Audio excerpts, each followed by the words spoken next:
안녕하세요. 사연에 빠지다의 DJ 민영입니다. 오늘 사연은요, 훈훈하면서도 통쾌한 사연인데요. 역시 열심히 살다 보면 언젠가 기회는 꼭 찾아오는 것 같아요.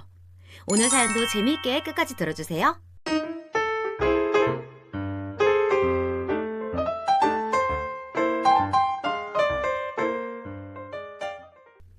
안녕하세요. 저는 지금 지방에서 공장을 운영하는 60대 초반 남자입니다. 요즘 날씨 정말 춥더라고요. 다들 몸 건강히 잘 지내고 계실까요? 저는 다른 계절보다 겨울을 유난히 싫어하는데요. 그 이유는 어릴 때 생각이 너무 많이 나서 그런 것 같습니다. 제가 어릴 때 너무 가난해서 우리 집은 추워도 오들오들 떨기만 했었는데요. 뭐 제대로 된 이불은커녕 옷도 없어서 다들 모여서 서로 체온으로 몸을 녹이곤 했어요. 사실 우리 세대에 어렸을 때 기억이 좋았던 사람이 뭐 얼마나 있겠습니까? 다들 술이 들어가서 어릴 적 얘기를 하면 내가 더 힘들었다고 말하는 게 우리 세대 특징인데요. 저는 정말 평범하게 가난했던 것보다 더욱 가난했습니다. 저는 시골에서 태어났는데 정말 시골이라 지금 말해도 아는 사람이 더 적은 그런 시골에서 태어났어요. 지금도 지방에서 거주하고 있지만 현재 사는 곳은 그래도 광역시랍니다. 제가 태어난 고향은 광역시는커녕 인구가 5만 명도 되지 않는 아주 소도시였고 지금도 발달되지 않은 곳이에요. 저는 그런 시골 동네에서 가장 못 사는 집에서 6남매 중 막내 아들로 태어났습니다.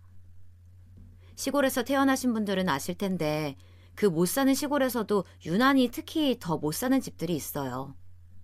그 집이 제가 태어나고 자란 집입니다.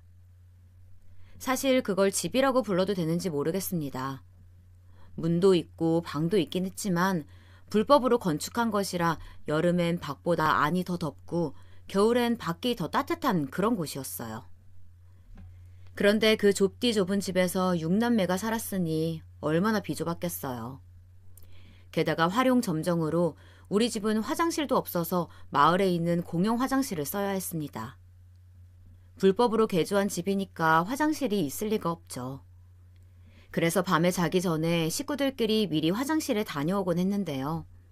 그때 가지 않으면 밤새 참거나 요강에 싸기도 했습니다. 화장실이 없으니까 제대로 씻지도 못했는데 급한 대로 아침에는 수건에 물을 묻혀서 서로 닦아주고는 했어요. 아무리 가난해도 다들 화장실은 있던데 마을에서 화장실 없는 집은 우리가 유일했죠. 저는 어릴 때에도 화장실 없는 집이라고 하면 다 우리 집인 걸 알아서 우리 집이 특별히 더 가난하다는 걸 느낄 수 있었죠. 저는 게다가 엄마라는 존재를 태어나서 본 적이 없어요. 겪어본 적도 없습니다. 왜냐하면 제가 태어나고 50일 정도 되었을 때 엄마는 지긋지긋한 이 가난이 싫다고 하시며 집을 나가셨기 때문입니다. 아버지와 어머니는 직업이 없이 동네에서 다른 집 농사를 돕거나 식당에서 일을 거들어서 돈을 벌고는 하셨는데요. 어머니는 더 그렇게 살기 싫다고 밤에 식구들 잘 때 나가셨다고 해요. 제 위로 형 2명과 누나 3명이 있습니다. 우리 집은 제일 큰 형인 장남을 제외하고는 고등학교를 졸업한 사람이 아예 없습니다. 아버지는 심지어 초등학교도 졸업하지 못하셨고 어머니도 그건 마찬가지였다고 해요. 남들은 그래도 본인 소유의 집이라도 있었지만 우리 집은 집도 제대로 있지 않고 아버지는 직업도 없어서 때로는 집을 나가 옆 동네에 가서 공사판이나 청소를 하시며 돈을 버셨습니다. 아버지는 그래도 자식들에 대한 사랑은 엄청나셨는데요. 사랑과 돈은 별개지 않습니까? 아버지가 아무리 돈을 벌어와도 우리 집은 6남매니까 누구 하나 배불리 먹어본 적이 전혀 없습니다. 과자는 당연히 꿈도 못 꾸었고요. 밥을 먹어도 다들 배고픈 것은 알지만 누구 하나 더 먹겠다고 나설 수가 없었습니다. 가끔 마을에서 우리 보고 먹으라고 당근이나 감자를 주시곤 했는데요. 그걸로 겨우 배를 채워도 허기짐은 어김없이 우리를 찾아와 힘들게 하더라고요. 옆집 형준이 어머님이 그래도 밭에서 농사를 지으시고 팔 수 없는 농산물들을 우리 집에 많이 가져다 주셔서 얼마나 고마웠는지 모르겠습니다. 동네 어르신들은 제가 못 먹어서 몸집이 워낙 작으니까 따로 저만 데려가서 사과 같은 것을 주시곤 하셨는데요.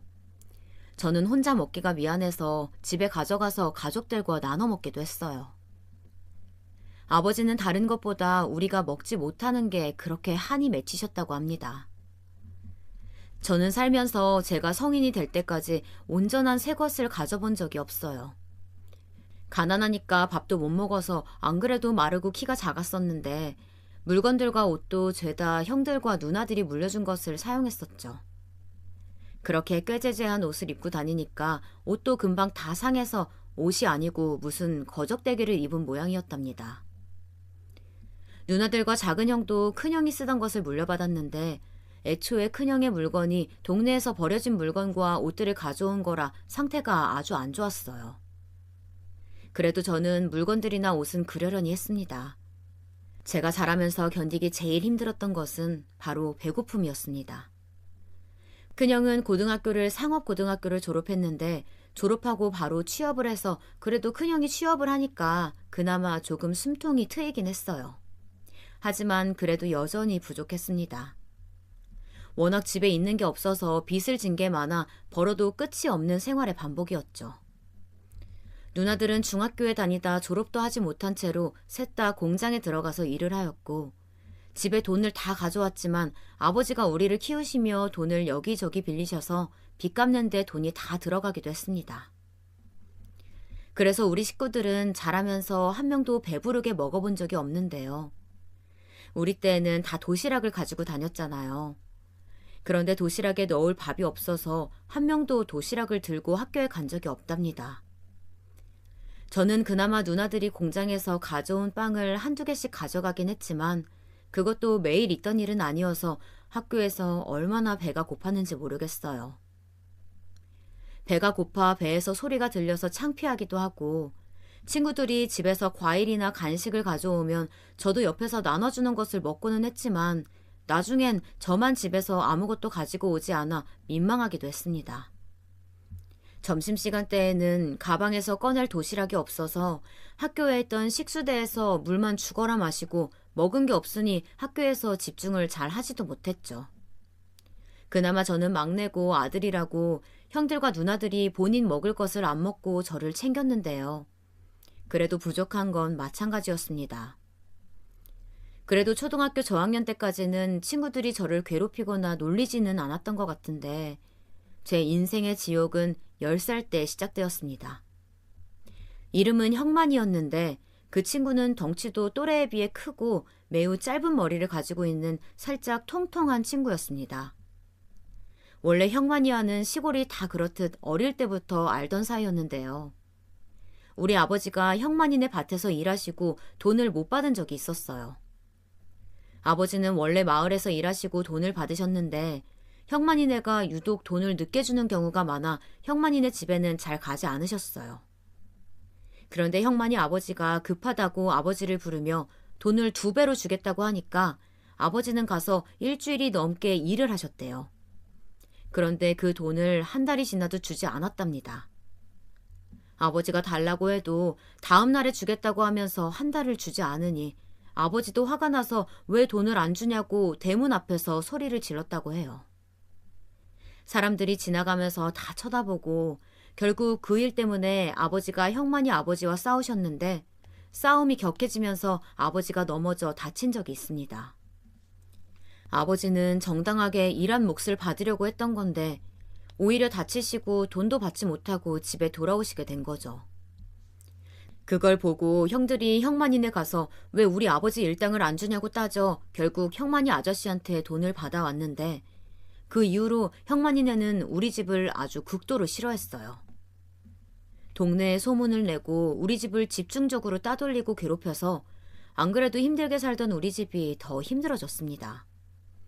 아버지가 일하러 가면 그 집에 가서 왜 우리 아버지를 쓰냐고 난리를 치니 동네 사람들도 점차 아버지에게 일을 맡기지 않았습니다. 우리는 받아야 하는 돈을 받은 건데 우리 집은 억울하게도 배신자 집안이 되어 있었고 공공의 적이 되었어요. 왜냐하면 형만이 아버지가 그 당시 마을 이장이어서 권력이 아주 막강했기 때문입니다. 동네 사람들은 이장에게 잘 보이려고 우리 집하고는 대화도 하지 않았고 간간히 우리에게 먹을 것을 나누어 주던 형준이 어머니도 더는 우리 집하고 교류하지 않았죠. 그래도 그전에는 당근이나 감자를 주셔서 우리가 배고프면 그거라도 먹으면서 살았는데 그것조차 없으니까 얼마나 힘들었는지 몰라요. 아버지는 결국 다른 동네에 가서 일을 하셨는데 오고 가는 시간이 있으니 체력적으로 얼마나 힘드셨겠어요. 사실 동네 주민들에게는 지금도 나쁜 마음은 없는 것이 그렇게 행동하는 게 당연하다고 생각합니다. 우리를 도와주면 본인들이 피해를 보니까 그건 당연한 거였다고 생각해서 지금도 원망스럽지는 않아요. 물론 이장이 그러든 말든 저희를 계속 도와주면 좋지만 그건 드라마에서나 나올 일이고 현실은 그러지 않을 것을 다들 알잖아요. 그래서 속상했지만 우리는 누구를 원망할 수도 없었죠. 하지만 형만이네는 경우가 달랐던 것이 그렇다면 애초에 우리 아버지에게 돈을 제대로 주어야 하는 거 아닐까요? 형만이는 본인 집 가족들이 우리 집을 무시하니까 본인도 저를 괴롭히기 시작했습니다. 안 그래도 시골이라 학생이 많은 것도 아니었는데 형만이는 특유의 그 뱃살이 나온 덩치로 애들을 통솔하며 대장 노릇을 하고 매일 저를 못살게 굴었어요. 거지 새끼! 넌 옷이 그거밖에 없냐? 야, 무슨 쓰레기를 입고 다니냐? 특히 제가 형과 누나들의 옷을 물려 입었는데 그마저도 다 낡은 것들이라 저는 작은 형의 그나마 나은 검은색 옷을 입고 다녔는데 형만이는 그런 저를 놀렸습니다. 또 우리 집에 화장실이 없어서 잘 씻지 못하니 냄새가 난다고 하며 제 옆에 오지도 않았고 친구들이 저와 놀면 더러운 게 묻는다고 같이 놀지 않으니까 저는 자연스럽게 왕따가 되었습니다. 저는 화장실이 없어도 학교에 일찍 와서 비누로 학교 화장실에서 씻고는 해서 그렇게 더럽지 않았는데 자꾸 더럽다고 하니까 얼마나 속상했는지 몰라요. 신발도 저는 형들이 물려준 것을 신었는데 솔직히 신발이 너덜거리긴 했습니다. 안 그래도 너덜거리는 신발을 형만이가 자꾸 밟으니까 나중에는 신을 수조차 없었어요. 또 형만이는 일부러 제 발을 걸어서 넘어지게 만들고 옷에 분필 지우개를 던져서 더럽게 만들고 정말 유치하고 지독하게 저를 괴롭혔죠. 학교가 끝나고 놀 때 저는 당연하게 끼워주지도 않았고 심지어 학교 체육 시간에도 저를 의도적으로 따돌렸습니다. 저도 나름 반항해보고 싶었지만 그 당시엔 저는 못 먹어서 몸집도 작았고 형만이는 컸으니까 물리적으로 무서운 마음이 들어서 생각보다 대항하는 게 쉽지는 않았어요. 괴롭힘은 초등학교를 졸업하고 중학교에 입학하니까 더욱 심해졌는데요. 특히 우리 지역은 중학교가 남자와 여자를 따로 나누어서 입학을 해서 괴롭힘의 정도가 더 심각해졌습니다. 초등학교 때는 단순히 놀리는 것에서 끝났는데 중학교 때에는 인격 모독도 심하고 특히 저를 떠나서 우리 집 가족들을 욕하기 시작했어요. 저는 그런 말들을 들을 때마다 혼자 울음을 삼켜야 했습니다. 그 당시에 저를 도와주는 어른들은 전혀 없었기 때문이에요. 야, 너 엄마 도망갔지?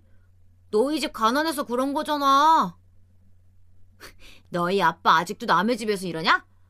이제 우리 동네에선 일도 못하잖아. 제가 대꾸하기 싫어서 무시하면 왜 무시하냐고 제 앞을 가로막고 소리를 질렀는데 물리적으로 형만이의 키가 저보다 머리 하나는 더 커서 정말 무서웠습니다. 너무 위협적으로 느껴져서 저는 형만이 때문에 잠도 못 자고 악몽을 꾸고 학교에 가는 것을 싫어했습니다. 그러던 어느 날 작은 형이 자기가 잘 말해보겠다고 형만이를 보러 학교에 찾아온 적이 있었는데 형만이가 아버지한테 그걸 일러서 학교가 뒤집힌 적이 있습니다. 작은 형은 그냥 형만이에게 괴롭히지만 말아달라며 없는 살림에 사탕까지 사서 주었는데 형만이가 자기가 맞았다며 없는 사실을 만들어내었어요. 심지어 그 자리에 다른 친구들도 있었고 다들 우리 형이 뭐라고 했는지 들었으면서 아무도 나서지를 않았습니다. 선생님은 괴롭힌 것은 형만이었는데 오히려 당한 저를 혼내시며 왜 일을 크게 만드냐고 화를 내셨어요. 아마 형만이 아버지가 학교에 촌지를 많이 가져다 주셨기 때문이었겠죠. 촌지가 많던 시절이고 형만이 아버지는 이장이라 학교에 막강한 영향력을 행사했기 때문에 저는 그냥 속수무책으로 당하고 말았습니다. 심지어 형만이 아버지는 촌지 주는 것을 굉장히 자랑스러워했습니다.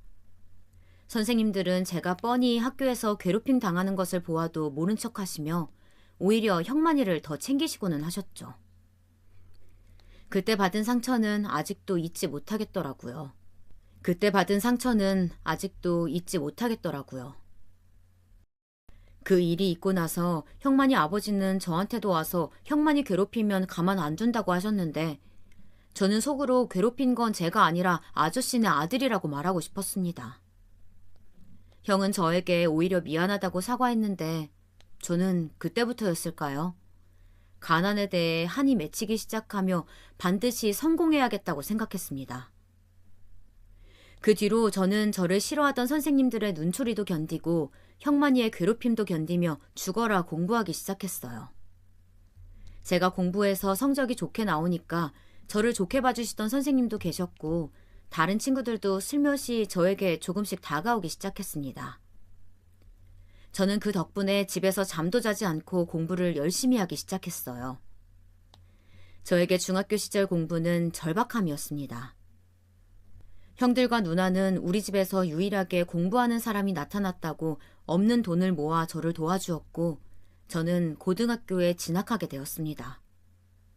고등학교는 상업고등학교였는데 우리 지역은 아니고 옆에 있던 큰 도시에 있던 학교였어요. 그때 나름 알아주는 학교였죠. 저를 좋게 봐주셨던 선생님이 저를 따로 부르더니 꼭 여기를 가라고 추천해 주셨어요. 거기가 그 당시 나오면 바로 취업이 된다고 하는 전설의 학교였는데 저는 집안 사정을 아니까 처음에는 제가 가족들에게 부담이 될까 두려워 가지 않겠다고 했지만 형들과 누나들 그리고 아버지가 제 손을 꼭 잡고 무조건 배우라고 배워야 이렇게 살지 않는다며 적극적으로 보내주셨습니다. 그 당시에 큰형은 결혼을 했었는데 형수님의 가족들이 마침 그 지역에 살고 있어서 형수님도 저를 많이 챙겨주셨어요. 그게 얼마나 고마웠는지 몰라요. 처음에 도착해서 아무것도 모를 때 형수님 가족들의 집에서 지냈는데 저는 그때 처음으로 화장실이 있는 집에서 생활하게 되었답니다. 화장실에 집 안에 있는 게 얼마나 행복한지 알게 되니 더 성공하고 싶은 마음이 들었어요. 우리 아버지를 화장실 있는 집에 살게 하고 싶었거든요. 고등학교는 마을에서 통학할 수 없으니 그 지역에서 하숙을 했었는데요. 이 집이 저에게 살면서 아주 큰 영향을 주었습니다. 하숙집 아저씨는 정비소를 하셨는데 성격이 정말 호탕하시고 유쾌하신 분이셨어요.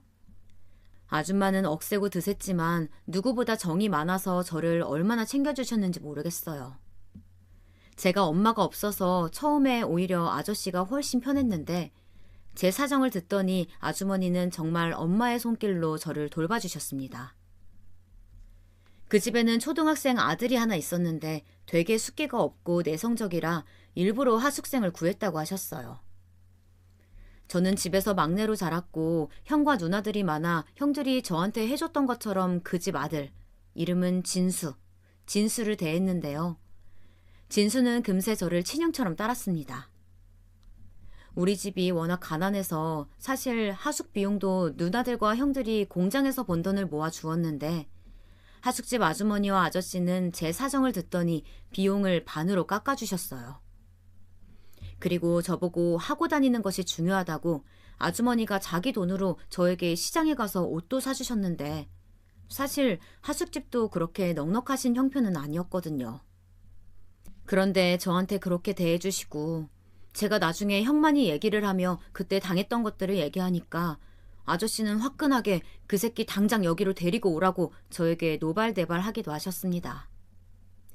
제가 형만이에게 맞아서 코피가 나고 책도 다 찢기고 학교에만 가면 욕을 먹던 게 일상이었는데 사실 아무도 저를 도와주지 않았거든요. 심지어 선생님들은 오히려 저를 혼내시고 형만이 아버지는 우리 집까지 쫓아와서 동네에서 쫓아낸다고 협박하기도 하셨는데 이렇게 제 편에서 제 잘못이 아니라고 하는 어른들을 만나고 마음의 상처가 조금 아물어지게 되었습니다.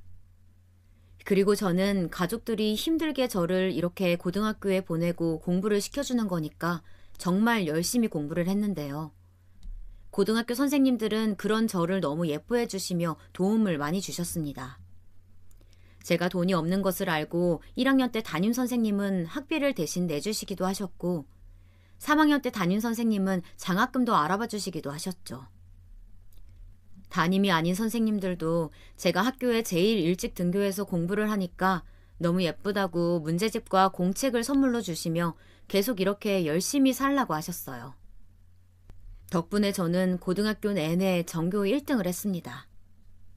또 진수의 공부를 봐주었었는데 하숙집 아주머니는 오히려 우리가 저에게 과외비를 주어야 한다고 말씀도 해주셨어요. 원래 하숙집 비용엔 도시락 비용이 없었는데 아주머니는 제가 종일 학교에서 공부하는 것이 너무 기특하다고 도시락까지 싸서 저에게 주시곤 했어요. 저는 선생님들과 하숙집 아줌마, 아저씨의 애정에 보답하려 얼마나 공부를 악착같이 했는지 모르겠습니다. 또 시골에서 간간히 가족들이 저를 보러 왔는데요. 그럴 때마다 아주머니는 음식을 가득 만들어서 우리 가족들을 맞이해 주셨어요.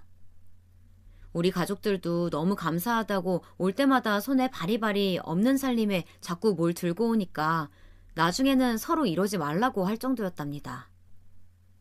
제가 고등학교를 무사히 졸업하는 게 우리 집에선 정말 경사였어요. 그래서 졸업식 때 아버지와 형들, 누나들이 시골에서 저를 보러 오셨는데 하숙집 아주머니와 아저씨 그리고 진수도 왔었거든요. 하숙집 가족들에게 아버지는 연신 고맙다고 말씀하셨고 큰 누나는 심지어 울컥해서 아주머니와 얘기하다 울기까지 했습니다. 하숙집 아주머니도 오히려 당신 가족들이 저에게 고맙다고 하셨고 진수는 형 제발 우리 집에서 계속 같이 살자고 했죠. 사실 저는 졸업하고 바로 공장에 들어갈 예정이었는데요. 하숙집 아저씨는 저에게 본인 정비소에서 일하는 것이 어떠냐고 제안해 주셨어요. 저야 너무 감사해서 좋다고 얘기하니 아주머니도 좋아하시고 진수도 좋아하고 우리 가족들도 정말 좋아했습니다. 그렇게 아저씨 밑에서 저는 지금 생각해도 그 당시에 제가 기특하게 여겨질 정도로 정말 열심히 돕고 성실하게 일했습니다. 아저씨가 출근하시기 전에 미리 나가서 청소하고 그날 일정을 정리하고 전화를 받았고 아저씨가 출근하시면 옆에서 최대한 거슬리지 않게 도움을 주려고 노력했어요. 손님들이 오시면 최대한 친절하고 신속하게 처리하고 아저씨는 제가 그렇게 일하니까 나중엔 저를 본인 아들이라고 손님들에게 소개하시더라고요. 그걸 진심으로 믿던 손님들도 있었답니다. 아저씨, 자꾸 그러니까 손님들이 진짜 오해하시잖아요. 너 진수 형 아니냐? 진수가 들으면 속상해서 울겠다. 그런 소리 하지 마. 아저씨는 제가 그러지 말라고 하면 오히려 저한테 매정하다고 애정어린 말씀을 해주셔서 저는 얼마나 고마웠는지 모르겠습니다. 그리고 아저씨는 주말에는 무조건 시골로 저를 보내주시며 가는 길에 가족들과 먹으라고 항상 고기를 손에 들려주셨는데요. 정말 그때 받은 따뜻한 마음을 저는 평생 잊을 수가 없어요. 우리 집 형편이 워낙 안 좋아서 고기를 먹는 날이 1년에 몇 번 안 되었는데 아저씨 덕분에 고기를 원 없이 먹을 수 있었습니다. 나이가 되어 군대도 다녀오고 그렇게 아저씨 밑에서 한 3년 정도 일하다 보니 저도 실력이 늘었습니다. 아저씨는 저에게 이 정도면 독립해도 좋다고 하시며 저보고 주변 광역시에 가서 가게를 차리라고 하셨어요. 저는 아직 제 실력이 부족하다고 생각해서 그냥 아저씨와 계속 일하고 싶었는데 아저씨는 저한테 더 넓은 세상에 가서 살아야 한다고 강력하게 주장하셨어요. 무조건 큰 물에서 놀아야 한다고 아저씨는 강제로 저를 보내주셨습니다. 가족들에게 말하니까 가족들도 저를 지지해줘서 저는 광역시에 가서 정비소를 무작정 열게 되었어요. 사실 쉽지 않았는데 아저씨가 저를 많이 도와주셨죠. 아는 분들 총동원해서 저는 광역시에서 20대 중후반의 나이로 정비소를 열게 되었습니다. 사실 처음에는 너무 막막해서 혼자 울기도 하고 괜히 내가 무모하게 도전하는 것 같아 걱정도 많이 했지만요. 아저씨는 실패는 젊을 때 해봐야 한다고 저를 강하게 키우셨고 저는 정말 밤낮 없이 일하며 성실하게 최대한 친절하고 정확하게 정비소를 운영했어요. 아저씨가 워낙 실력이 좋으셔서 배운 대로 하니까 어린 사람이 고생 많다고 은근히 아저씨들을 저를 좋게 봐주어 단골도 늘었습니다. 정비소가 또 입소문이 퍼지잖아요. 그래서 무조건 친절하고 성실하게 하니까 저를 좋게 봐주시는 분들이 점점 생겨 나름 단단하게 자리를 잡게 되었어요. 저는 제가 살면서 처음으로 여유가 생겨 아버지를 시골에서 모셔오고 싶었는데 아버지는 그래도 고향이 좋다고 거절하셨어요.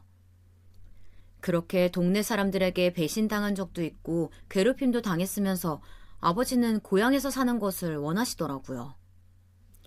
그래서 형과 누나들과 저는 집을 하나 매매해서 아버지가 조금이나마 더 안전한 곳으로 옮겨드렸습니다. 당신께서 떠나기 싫다고 하니까 우리가 어쩔 도리가 없더라고요. 원래 우리가 살던 집은 보안장치도 없어서 도둑이 들기도 했는데요. 나중에는 가져갈 것도 없는지 도둑도 우리 집을 외면했던 최악의 공간이라 아버지를 안전한 곳으로 모시니까 마음이 참 편했어요. 도둑도 우리 집은 훔쳐갈 게 없는지 마을이 다 털려도 우리 집은 털리지 않았었거든요. 게다가 우리 가족 평생의 한이었던 화장실은 수리해서 아주 넓고 깨끗하게 만들었답니다. 저는 화장실이 있으니 이제야 한숨 돌리게 되었어요. 형만이 아버지는 여전히 그대로셨지만 우리가 자라서 돈이 여유가 생기니까 이제 또 함부로 대하지 못하더라고요. 그렇지만 인간은 변하지 않는다는 것을 본인이 직접 증명이라도 하는 듯 여전히 성격은 드세고 우리만 보면 시비를 걸기도 했습니다. 동네에서도 어찌나 시비를 걸고 다니는지 이제 주민들이 오히려 외면하고 살고 있더라고요. 하지만 저는 이제 무서운 것도 없겠다 당당하게 맞서니까 오히려 역정을 내며 부들대더니 노망이 난 건지 알 수 없는 소리도 하기도 했어요. 아무튼 그래서 사람은 돈이 있어야 한다는 것을 다시 한번 깨닫게 되었습니다. 형만이는 죽었는지 살았는지 소식도 없고 저는 동네에서 동창들을 만나면 그냥 먼저 인사하고 웃어줬더니 친구들은 어릴 때 미안했었다고 사과해서 오히려 졸업하고 원만하게 지내는 사이가 되기도 했습니다. 형만이는 고등학교는 마을에서 나왔다던데 그 뒤로는 잠적을 감추었다고 해요.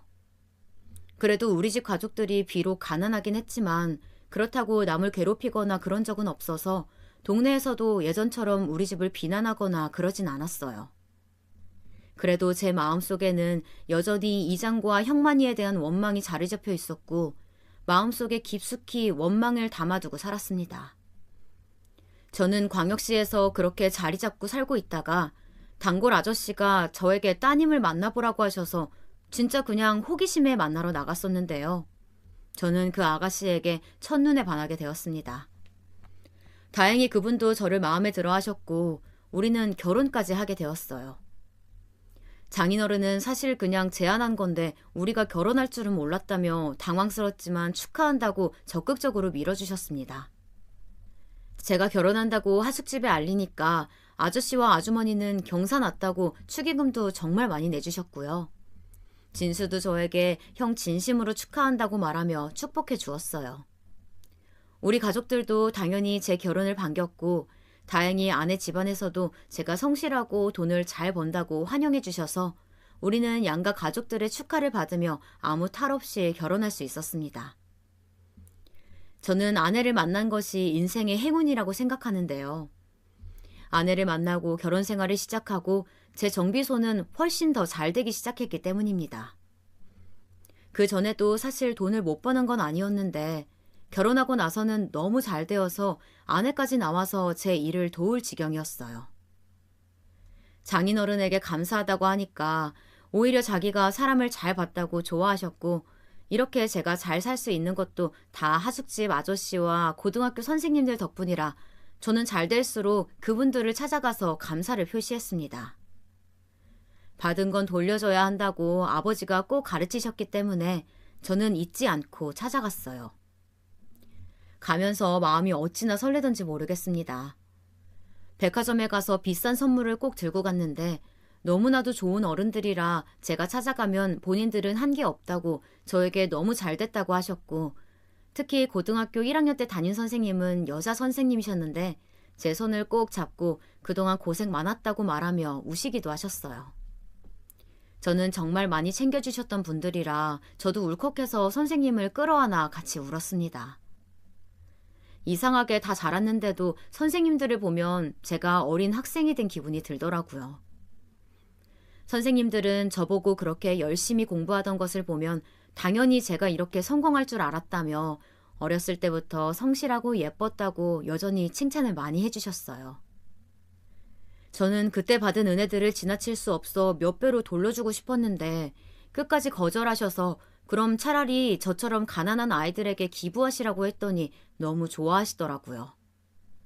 그렇게 저는 돈을 벌며 저처럼 가난한 아이들이 성공할 기회를 주고 싶어서 졸업한 학교에 장학금을 매년 주었습니다.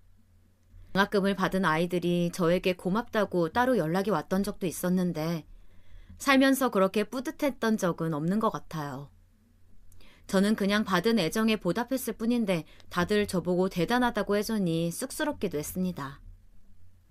아내와의 사이도 너무 좋아서 저는 무려 3남매를 낳았는데요. 첫째와 막내는 여자고 둘째는 남자로 태어났어요. 저는 어릴 때 가난하게 자랐던 것이 부끄러웠던 적은 없지만 속상하고 서러웠던 기억은 있어서 아이들에게 다른 것은 몰라도 돈에 대해서는 아낌없이 투자했습니다. 그렇다고 돈으로 사람을 판단하거나 그러면 안 된다고 확실하게 가르쳤어요. 제가 어린 시절 돈으로 판가름당하고 괴롭힘 당했던 게 한이 맺혀서 그렇다고 아내한테 말하니까 아내도 제 생각에 동의하며 우리 집은 다른 것은 진짜 몰라도 돈으로 사람을 판단하지는 않았습니다. 저는 3남매를 낳고 일부러 여기저기 많이 놀러 다녔는데요. 제가 어릴 때 가족들끼리 놀러 가본 적이 없어서 더 많이 다녔습니다. 우리 아이들과 추억을 쌓으니까 제가 어린 시절 받았던 상처들이 치유되는 느낌이 참 많이 들더라고요. 특히 저는 아이들에게 먹는 거에 대해서는 풍족할 정도로 사주었는데요. 어릴 때 못 먹어서 식수대에서 물로 배를 채웠던 기억이 자꾸 떠올라서 아이들이 한 끼라도 굶으면 저는 세상이 무너지는 기분이 들었습니다. 심지어 아내가 아이들한테 과자나 아이스크림 그만 사주라고 할 정도로 저는 집에 갈 때마다 사서 들고 갔는데 저도 모르게 속에 맺힌 게 많았던 것 같아요. 그렇게 우리 아이들이 초등학교에 다 들어가고 저도 정비소를 확장하며 매우 바쁘게 지내고 있던 시절에 아버지가 돌아가시게 되었습니다.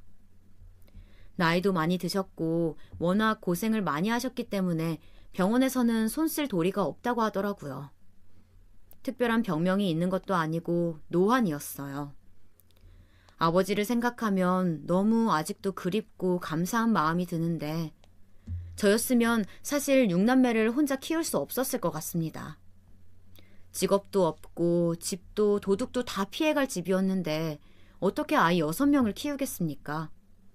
고생만 하다 가셔서 아버지가 돌아가시니까 저는 오히려 하늘에서는 제발 몸 편하게 드시고 싶으신 거 다 드시며 사셨으면 좋겠더라고요. 드디어 마음이 편해지신 것 같아 다행이라고 생각이 들 정도로 아버지는 한평생을 고생하셨습니다. 아버지는 집에서 음식을 먹지도 않고 항상 당신은 이미 먹고 왔다고 하셨는데 저는 어릴 때는 그 말을 믿었지만 크면서 아버지는 그냥 굶으셨다는 것을 알게 되었어요. 아버지는 평생을 마른 몸으로 사셨는데 제가 성공하고 아무리 기름진 음식을 먹여도 이미 망가진 몸이 잘 돌아오지 않더라고요. 병원에서는 그래도 아버지 연세에 암 같은 병 없이 노환으로 돌아가신 게 다행이라고 했는데 아버지 인생만 생각하면 눈물이 나옵니다. 특히 저는 그래도 막내라서 다른 형제와 비교해 아주 조금 넉넉하게 자랐지만 누나들은 중학교도 나오지 못하고 자랐으니 원망이 클 법도 한데요. 누나들도 절대 아버지를 원망하지 않는다고 했어요. 누나들에게는 저는 미안한 마음밖에 없답니다. 아버지를 보내면서 제가 많이 힘들어했는데 그걸 알고 하숙집 아저씨와 아주머니도 연락이 와서 제 마음이 많이 다치지 않았으면 좋겠다고 하시며 저를 많이 생각해 주셨습니다. 부조금도 많이 주셔서 장례식 비용도 낼 수 있었어요. 그렇게 저는 아버지를 보내고 고향에 묻어드렸습니다. 아버지를 보내고 나니까 저는 더욱 가난에 대해 생각해 보게 되었습니다. 아내와 오래 얘기하고 하숙집 아주머니와 아저씨, 그리고 우리 형과 누나들, 또 처가 장인어른과 장모님과 아주 오랜 기간 얘기 끝에 저는 국내 결손 아동들에게 많은 돈을 기부하기 시작했습니다. 사실 주변에서 제 어린 시절 가난에 대해 잘 모르시는 분들은 왜 굳이 그렇게까지 하냐는 말도 많았어요.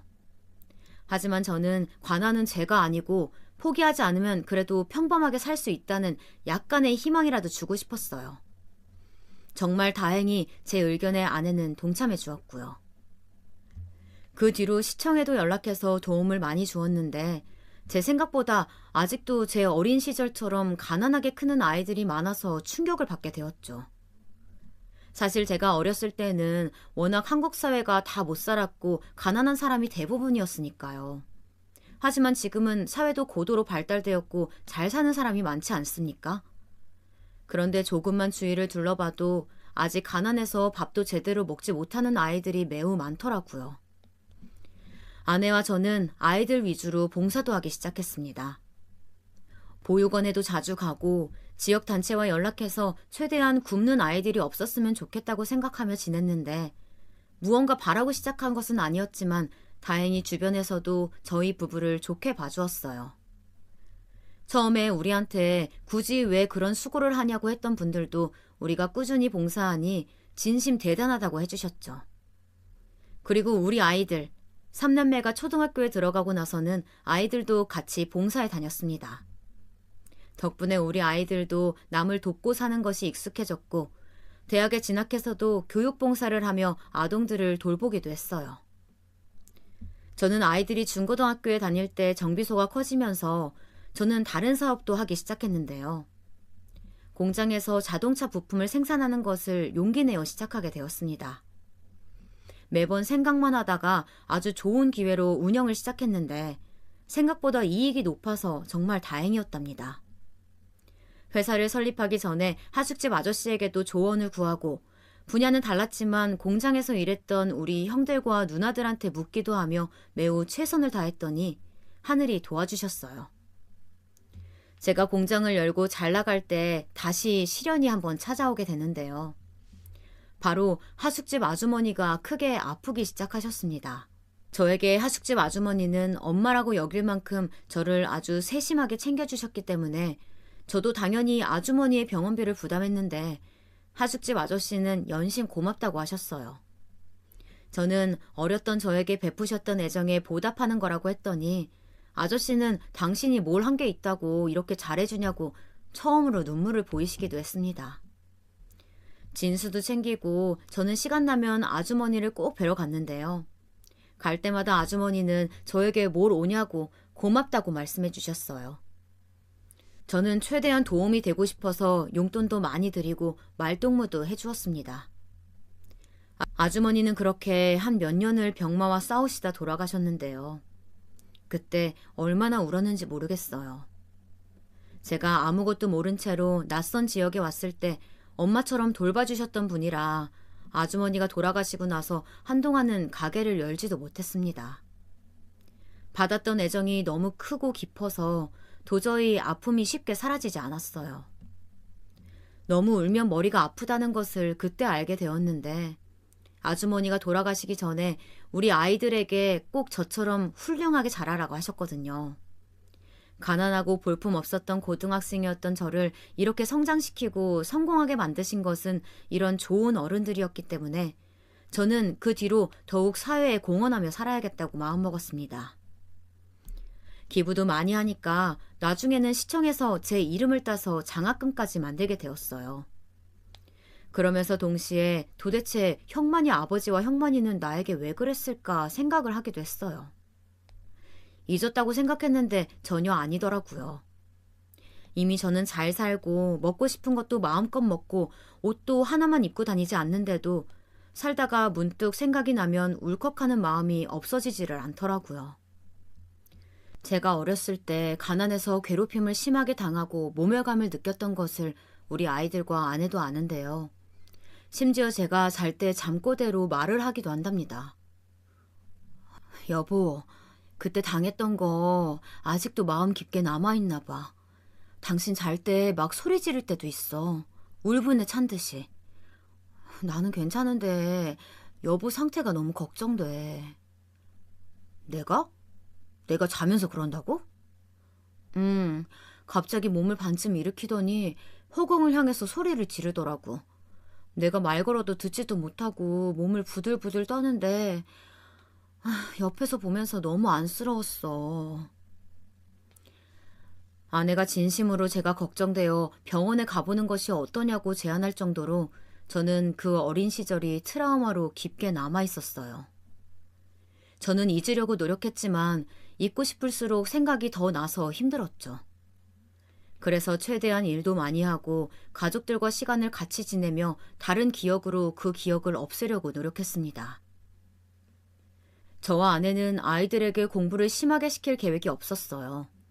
사실 저는 상고를 나왔기 때문에 인문계 애들이 공부하는 곳에는 도통 문외한입니다. 아내는 공부를 꽤 하기는 했지만 그렇게 막 앞다투어 잘하지는 않아서 우리는 아이들에게 한 번도 공부에 대해 강요했던 적이 없어요. 그런데 진짜 다행이라고 해야 하나요? 우리 아이들 3명 다 공부를 뛰어나게 잘했습니다. 제 사연이니까 자랑을 좀 하자면 첫째 딸은 아이 중에 제일 공부를 잘했는데요.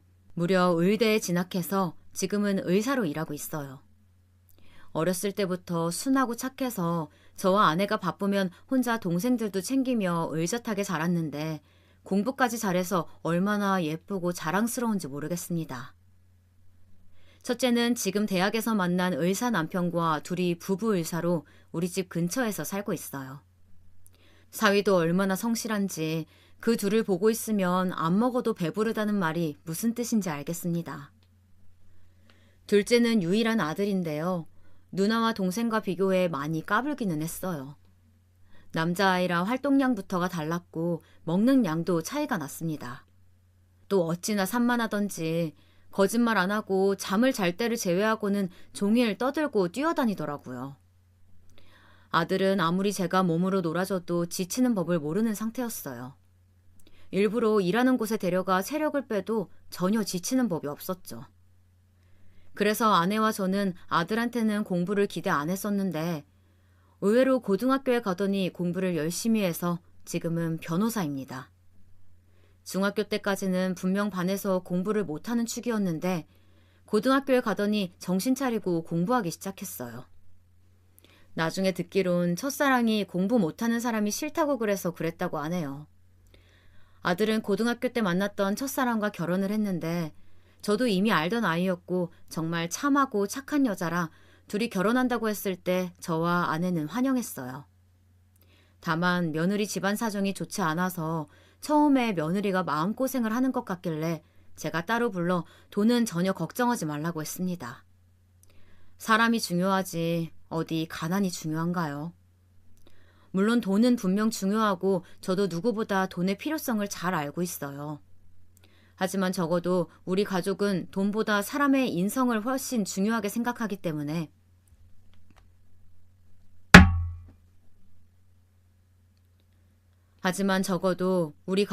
돈보다 사람의 인성을 훨씬 중요하게 생각하기 때문에 실제로 둘째 아들의 신혼집과 혼수는 다 제가 했고 예단은 받지도 않았습니다. 사돈께서는 당신의 딸을 반갑게 맞이해줘서 고맙다고 했는데 저야말로 그렇게 선하고 착한 사람을 며느리로 맡게 되어 영광이었죠. 그리고 오늘 사연의 주인공이라고 해야 할까요? 우리 막내딸은 제가 유난히 예뻐하던 자식이었습니다. 물론 셋 다 너무 사랑스럽고 제 인생에서 뺄 수 없는 소중한 존재들이라 다른 아이들이 안 이쁘다는 뜻은 아니지만요. 다둥이 부모님들이라면 제 말을 아실 거예요. 막내는 그냥 뭘 해도 예쁘더라고요. 첫째한테 애틋하고 미안한 마음이 있다면 막내는 사실 사고를 쳐도 그저 사랑스러워서 막내만 보고 있으면 그냥 웃음이 나와요. 우리 막내딸은 지금 초등학교 선생님으로 일하고 있는데요.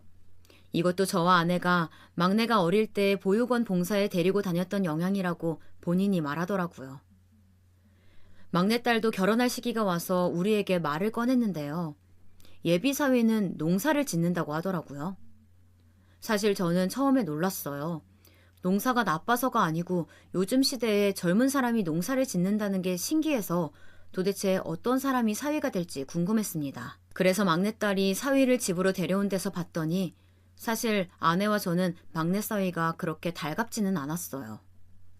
순하고 성실했던 첫째 사위와 달리 묘하게 건방진 구석이 있어 특히 아내가 마음에 들어하지 않았습니다.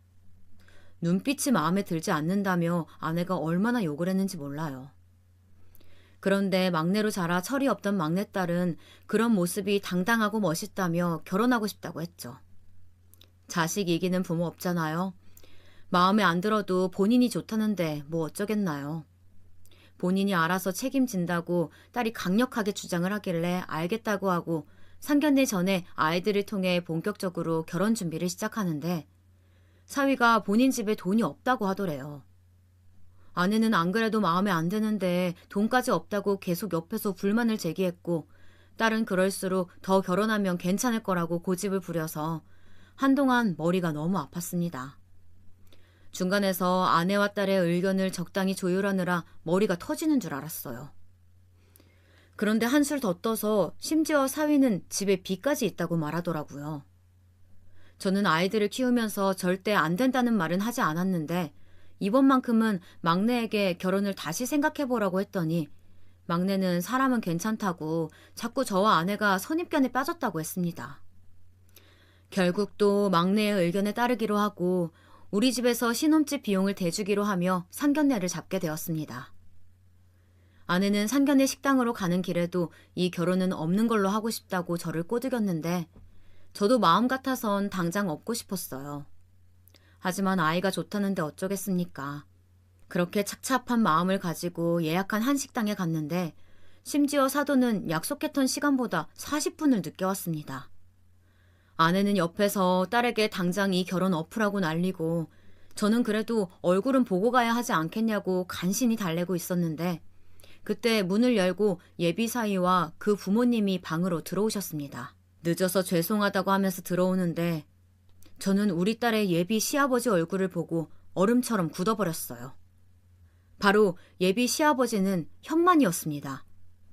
제가 어릴 때 가난해서 먹지도 못하고 옷도 하나로 돌려 입었을 때 저를 괴롭혔던 그 형만이요. 우리 아버지가 형만이네 밭에서 죽어라 이랬는데 돈도 안 주고 심지어 달라고 했더니 우리 집을 역적 취급한 그 집이요. 제가 아무 말도 없이 형만이를 바라봤더니 형만이도 저를 쳐다봤습니다.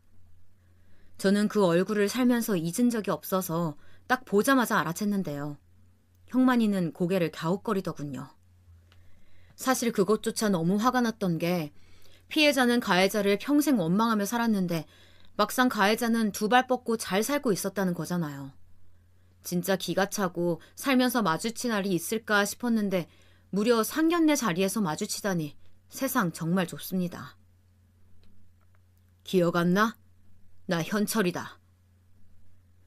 제가 저를 밝히자 그제야 기억이 났는지 형만이는 하더니 얼굴이 새빨개진 채로 어쩔 줄 몰라 했습니다.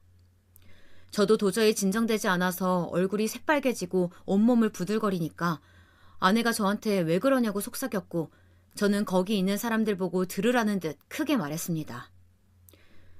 제가 걔야. 나 어릴 때 가난하다고 때리고 괴롭혔던 놈. 뭐? 당신 어릴 때 하도 괴롭혀서 한 맺힌 그 사람? 그 거지 같은 놈?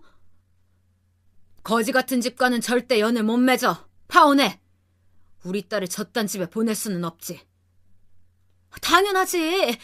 아니 안 그래도 자식을 보면 부모를 안다고 처음 볼 때부터 재수없더니. 아내는 저보다 펄쩍 뛰며 상견례 자리에서 자리를 업고 일어났어요. 우리 딸도 처음엔 어리둥절해 있다가 제가 악몽을 꿨던 상대라는 것을 알게 된 이후로는 예비 사위가 잡아도 손을 뿌리치더라고요. 다른 건 몰라도 우리 아빠 괴롭혔던 집과는 절대 결혼 못해. 그동안 도대체 우리 아빠를 그렇게 괴롭혔던 사람들이 누굴까 궁금했는데 그게 내 예비 시댁이라고? 나 너무 소름 끼쳐. 앞으로 살면서 절대 마주치지 말자. 사실 속으로 딸이 속상해하면 어쩌나 했는데 다행히 저를 그렇게 괴롭혔던 집이라는 것을 알고 나니 매정하게 뿌리치더라고요. 딸은 그동안의 시간이 아깝다고 부정 탔다며 소금을 뿌리자고까지 했어요. 그래도 저는 상견례 전에 그래도 사돈 뗄 집이니까 우리 공장 직원들에게 농산물을 각각 한 박스씩 보내려고 구두로 사위에게 말했던 적이 있습니다. 직원이 꽤 되기 때문에 사위는 그 뒤로 저에게 참 잘했었는데요. 이제 그 계약도 없던 걸로 되니까 얼마나 당황했겠습니까? 형만이는 아무 말도 하지 못하고 고개를 푹 숙이고 있었어요. 저는 그 모습을 보는데 가슴속에 묵혀두었던 그 어릴 때의 감정이 떠올랐어요. 그렇게 가난으로 저를 괴롭혔던 놈에게 가난으로 갚으니 속이 참 시원했습니다. 너희 아버지 아직도 사람들 막 부리면서 돈 안 주고 그러냐? 진짜 그렇게 살면 마음이 편해?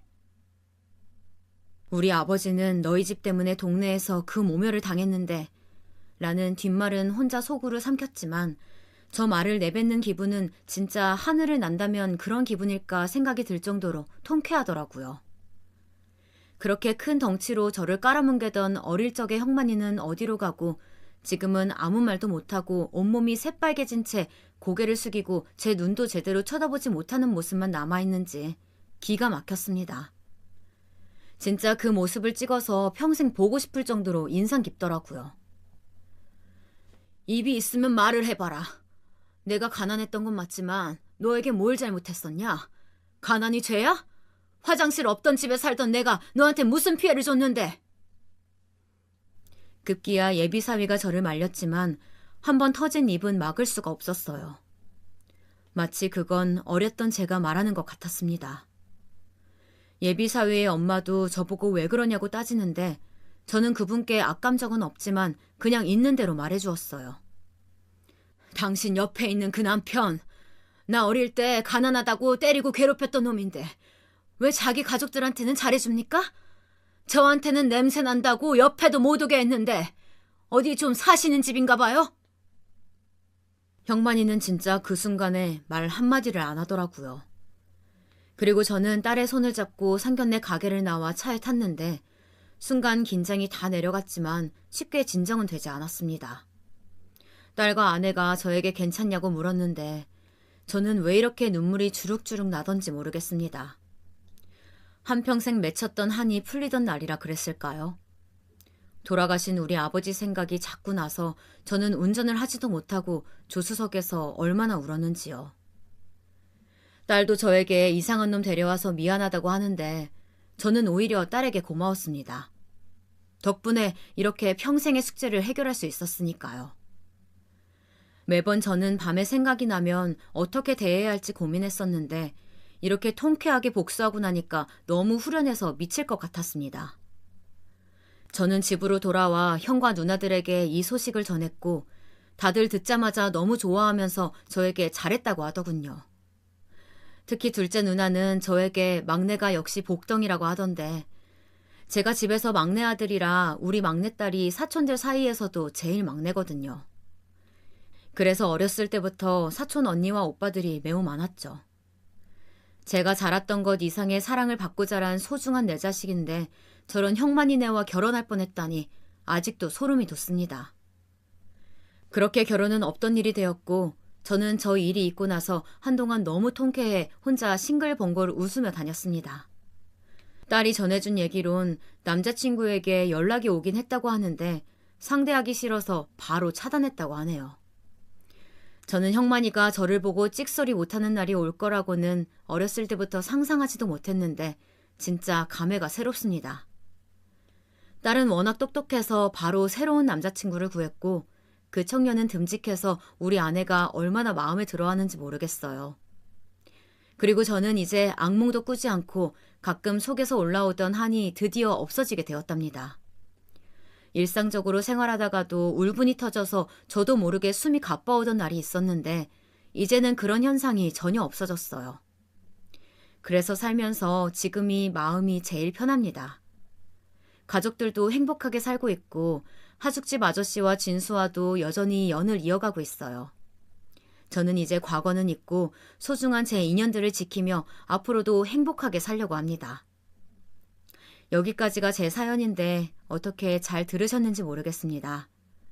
최대한 열심히 설명해 보려고 했는데 전달이 잘 되었을까요? 제 사연 들어주셔서 정말 감사하고 이걸 들으신 분들 다들 행복하게 사셨으면 좋겠습니다.